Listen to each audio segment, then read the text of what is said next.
In the first part of Lester Holt's report here tonight, the landing gear on a 767 wide-body flying from Newark to Warsaw refuses to come down. No one had ever tried an emergency landing with this aircraft in precisely this condition before. Some of the passengers realized just how dire the situation is, including an American named Greg Cohen, who sends a final goodbye to his wife and children on his cell phone. Here now, Lester Holt resumes his report. In the skies over Warsaw, lot Polish Airlines Flight 16, with 231 on board, was just seconds away from attempting an emergency landing like no other. Across Poland, millions of viewers were watching the drama unfold on live television.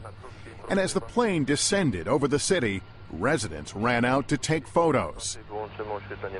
Captain Tad Vrona had spent the last hour and 20 minutes trying to lower the wide-body 767's landing gear, all of its wheels and its braking system, but to no avail.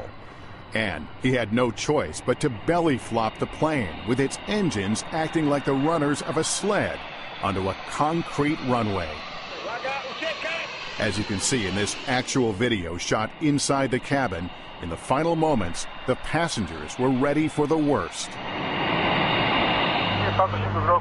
Air traffic controllers wished the captain good luck, and in the last few seconds, he turned to his co-pilot, just in case. I said to my first officer, I am happy that we are together, and I said thank you, and we shake hands. I thank you.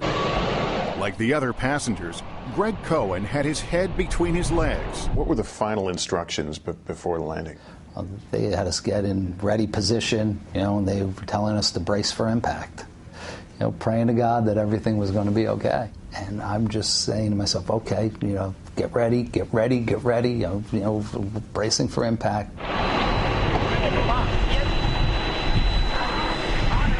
And then it happened. Flight 16 touched down at more than 140 miles an hour.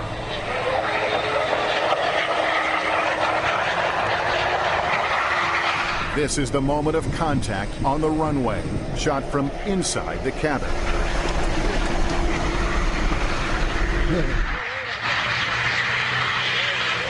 And then we touched down, and the impact never came. I was waiting for this, like car crash to be in an accident. No bounce? I have to be honest, it was one of the smoothest landings I've ever had. Incredibly, it was a smooth touchdown. A miracle in Warsaw. The plane came to a stop, and everybody roared with applause, but it didn't last more than 2 seconds. You had the flight attendant immediately stand up and just yell, "Get off this plane now!" Suddenly, there was another danger. There was smoke and a fire on the right side engine. Flight attendant Magda Gortat yelled at the top of her lungs.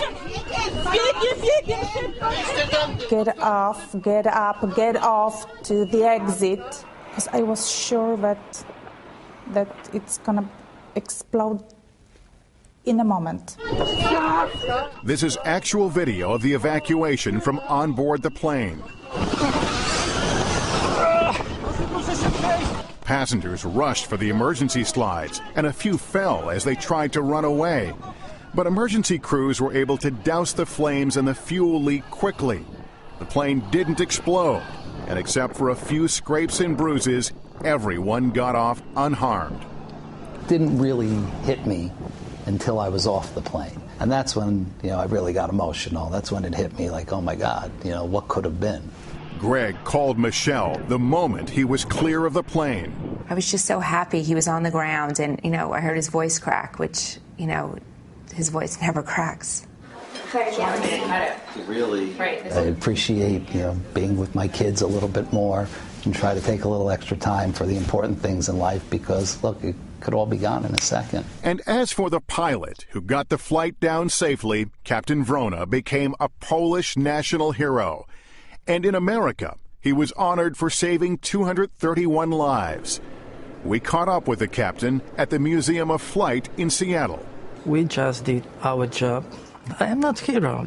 But Americans on board Flight 16 beg to differ, comparing him to the hero of the Miracle on the Hudson. I thought that our captain was Poland's version of Sully. Same incredible amount of airmanship. Yes. What would you like to say to Captain Rona?